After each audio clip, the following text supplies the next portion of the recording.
Oceans connect, cultures intertwine, ancient African mariners. The story of ancient African mariners is one of courage, innovation, and profound cultural exchange. These early seafarers were pioneers who saw the vast oceans not as insurmountable barriers, but as pathways to new worlds and opportunities. The oceans were not barriers to ancient Africans, they were highways. Highways that connected distant lands and facilitated the exchange of goods, ideas, and cultures. These routes were meticulously charted and navigated by skilled mariners who had a deep understanding of the seas. These skilled navigators embarked on daring voyages. They set sail with a sense of purpose and adventure, driven by the desire to explore unknown territories and establish new trade connections. Their voyages were feats of navigation and endurance. They traveled across the Atlantic Ocean. This vast body of water was a conduit for trade and cultural exchange, linking Africa with the Americas long before the arrival of Europeans. The evidence of these early transatlantic voyages is found in the shared artifacts and cultural practices. They explored the Indian Ocean. This ocean was a bustling maritime highway that connected Africa with the Middle East, India, and beyond. African mariners played a crucial role in the vibrant trade networks that flourished in this region. They even ventured into the vast Pacific. Their journeys into this immense ocean demonstrate their exceptional navigational skills and their willingness to push the boundaries of the known world. These voyages were testaments to their bravery and ingenuity. These journeys were not just about exploration. They were about forging connections, establishing trade routes, and exchanging knowledge. The mariners carried with them not only goods but also stories, traditions, and innovations that enriched the cultures they encountered. The goods traded included gold, ivory, spices, and textiles, while the exchange of ideas led to advancements in science, technology, and art. These interactions had a lasting impact on the civilizations involved. African mariners mastered the art of shipbuilding. Their ships were marvels of engineering, designed to withstand long voyages and the challenges of the open sea. The craftsmanship involved in building these vessels was passed down through generations, reflecting a deep tradition of maritime expertise. They used the stars to guide their way. Celestial navigation was a skill honed over centuries, allowing mariners to traverse vast distances with remarkable accuracy. The stars were their map, guiding them safely to their destinations. They possessed a deep understanding of wind and currents. This knowledge was crucial for planning their routes and ensuring successful voyages. By reading the patterns of the wind and the flow of the currents, they could navigate the seas with confidence. These voyages challenge conventional narratives. They reveal a history of African innovation and exploration that is often overlooked. By recognizing the achievements of these mariners, we gain a deeper understanding of the interconnectedness of ancient civilizations. They offer a glimpse into a past far more interconnected than we often imagine. It reminds us that the oceans have always been bridges, not barriers, linking diverse cultures and fostering mutual growth.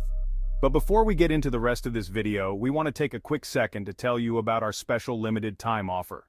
We are giving away free copies of our newest critically acclaimed book, 13 Black Scholars Who Admitted There Were Black People in the Americas Before Columbus. This exclusive offer is our way of saying thank you for your incredible support and sticking with us on our knowledge-filled journey into true ancient American history. Dive deep into history with us and uncover truths that challenge what we've been taught. But hurry, this offer won't last forever.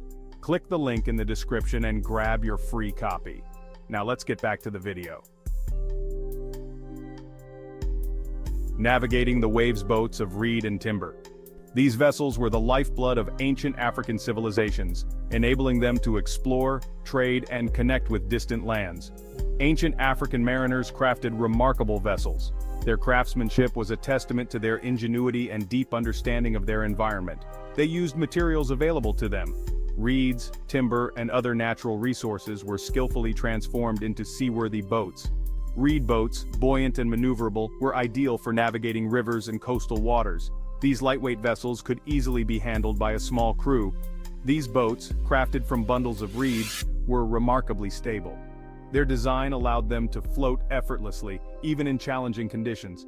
Planked vessels, constructed from wooden planks, were stronger and more durable. These boats represented a significant advancement in shipbuilding technology. They could withstand the rigors of open ocean voyages. With these robust vessels, ancient Africans could venture far from their shores. These boats, often large and sturdy, facilitated long-distance trade. They carried goods, ideas, and cultures across vast distances. The design of these boats varied by region. Each community adapted their vessels to suit their specific needs and environmental conditions. This reflected local resources and shipbuilding traditions. The diversity in boat designs showcased the rich maritime heritage of ancient Africa, a testament to their adaptability and resourcefulness. Charting the course. A timeline of African seafaring. The rich and diverse history of African seafaring is a testament to the ingenuity and resilience of its people. From the earliest days, Africans have been masters of the seas, navigating vast waters and establishing connections that spanned continents. The history of African seafaring stretches back millennia. Long before the age of European exploration, African sailors were charting courses across the seas, driven by trade, exploration, and cultural exchange. Evidence suggests that Egyptians were sailing the Mediterranean and Red Seas as early as 3000 BC. These early mariners built sophisticated ships, capable of long voyages, and used the stars to navigate their way across the waters. They established trade routes with civilizations in the Middle East and beyond. These routes were vital for the exchange of goods such as gold, spices, and textiles, and also facilitated the spread of ideas and technologies. Nubians, skilled sailors in their own right, navigated the Nile River and the Red Sea. Their expertise in boat building and navigation allowed them to travel great distances and engage in trade with neighboring regions. They traded with Egypt and other African societies, exchanging goods like ivory, ebony, and incense. This trade network helped to strengthen political and cultural ties across the region. On the Atlantic coast, West Africans were sailing to and from islands off the coast. These early sailors ventured into the Atlantic Ocean, establishing trade routes that connected them with distant lands. This occurred centuries before European contact. The maritime activities of African societies were complex and far-reaching, demonstrating a deep understanding of the sea and its many challenges. The legacy of African seafaring is a powerful reminder of the continent's rich maritime heritage. Across the Atlantic whispers of ancient voyages. Could Africans have reached the Americas long before Columbus? Evidence suggests it's possible. Ancient Egyptian artifacts have been discovered in South America. Plants native to Africa have been found growing in the Americas pre-Columbus. These findings challenge traditional views of the past. They open our minds to the possibility of transatlantic voyages in ancient times. Scholars of the Sea's voices, illuminating history. Several scholars have dedicated their careers to studying ancient African voyages.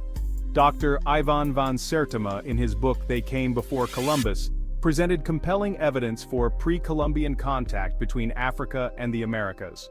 Van Sertima stated in his book that he, Columbus, wanted to find out what the Indians of Hispaniola had told him, that there had come to it from the south and southeast Negro people who brought those spear points made of a metal which they call guanin, of which he had sent to the king and queen for assaying, and which was found to have 32 parts, 18 of gold, 6 of silver, and 8 of copper. African guanines were alloys of gold containing copper for the sake of its odor, for it seems that the Negroes liked to smell their wealth.